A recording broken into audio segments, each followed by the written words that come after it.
結婚7年目、初めて彼と大喧嘩したきっかけは、奇細なこと。彼がまたゴミ出しを忘れたことでも、その夜は以前のように我慢して、自分で出しに行くことはしなかった。詩はキッチンに戻って、あふれたゴミシャンを見つめていた。突然、もう十分だと思った。なんでまた出してないの？カビは彼に聞いた。彼はリビングでテレビを見ていて、振り向きもしなかった。忘れた、明日出すよ。いつも忘れたって言うよね。本当に忘れたの？彼は少しイライラした様子で、じゃあ先に出しておいて、明日は覚えてるから。私はその場に戻ったまま動かなかった。実はゴミの問題じゃない。7年間積み重なったすべての忘れたのこと。子供を迎えに行くのを忘れた。牛乳を買うのを忘れた。ケヨが死の誕生日だということを忘れた。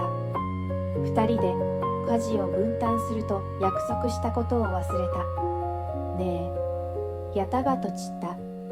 声が少し震えていた。詩が毎日どれだけのことをしているか。彼はようやく振り向いて私を見た。どうしたの？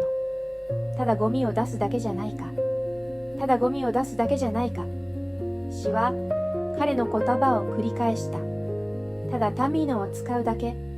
ただ苦闘を書くだけ。ただ子供を迎えに行くだけ。ただ私の涙が落ちた。これらのただが積み重なって私の毎日の生活なの。彼は固まった。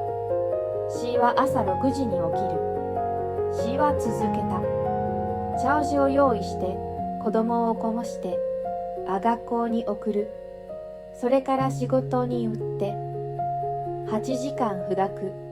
あなたと同じように疲れる。仕事がもう終わったら子供を迎えに行って家に帰って料理する。仕事がこう終わったらミニをつけ合う。子供の宿題に付き合って寝かしつける。それから家を片付けて洗濯して明日のお弁当を準備する。私が前にカジヌにせるか知ってる。夜12時、あなたが何術にせるか知ってる。夜10時だって、あなたはシギスカが終わったらソファーに作って、私は言ったテレビを見て、スマホをいじって、休んでるでも、私はまだキッチンでタミンを向かってる用紙で洗濯して、リビングでおもちゃを片付けてる。それからあなたはキッチンを通って、私がタミンを下ってるのを見て、私に聞くの、手伝おうかって、彼はうなずいた。そうだよ、ちゃんと聞いてるよ。でもあなたが聞くときは、私は彼の言葉を掘った。もう民は数え終わってる。あなたが聞くとき、実は私がいいよって言うのを待ってる。だってあなたは知ってるから、私がいいよって言うって。そうすれば、当然のように立ち取れる。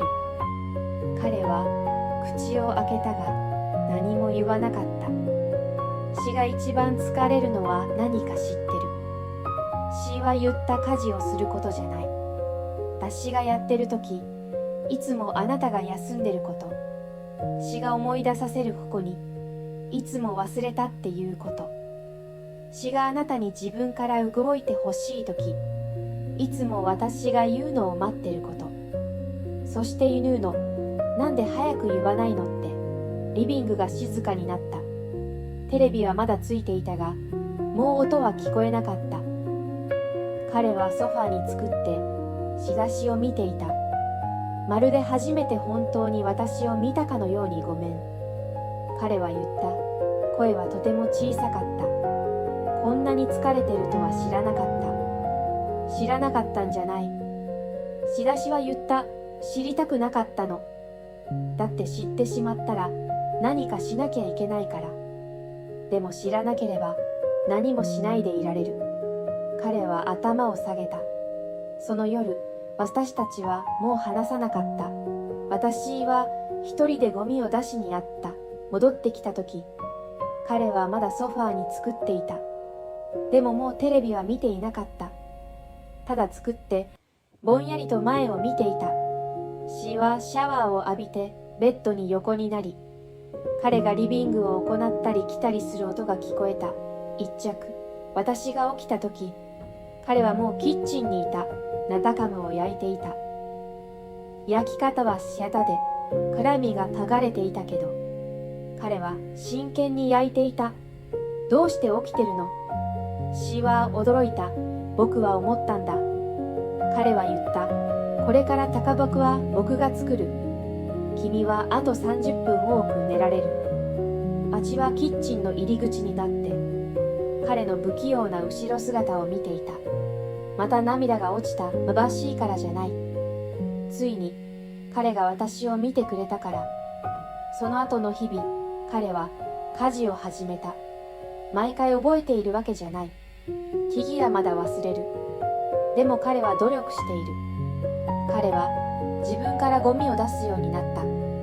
ゴミがあふれて1日経ってから出すこともあるけど、彼は自分から民を使うようになった。綺麗じゃないから私が高い直すこともあるけど、彼は自分から肉を四角ようになった。使いた後もまだほこりが凝ってるけど、でも私はもう気にしない。だって彼は見え始めたから、この家は自動的に向いてるんじゃないって。死の努力は当たり前じゃないって。結婚は二人で支え合うものだって。ある夜、私たちはリビングに作っていた。彼が突然言ったありがとう。何の折だ？あの日、あんなことを言ってくれて、彼は言った君が言わなければ、一生気づかなかったかもしれない。何に気づくの？僕がどれだけ最低だったか。死は笑った。あなたは最低じゃない。ただ黒いだけ。じゃあ今は、彼は聞いた。僕はまだただ、私は彼を待て、考えた。少しマシになった。少なくとも、あなたは私を見てくれるようになった。彼は私の手をみちった。ずーっと君を見続けるよ。結婚で一番難しいのは、愛してるかどうかじゃない。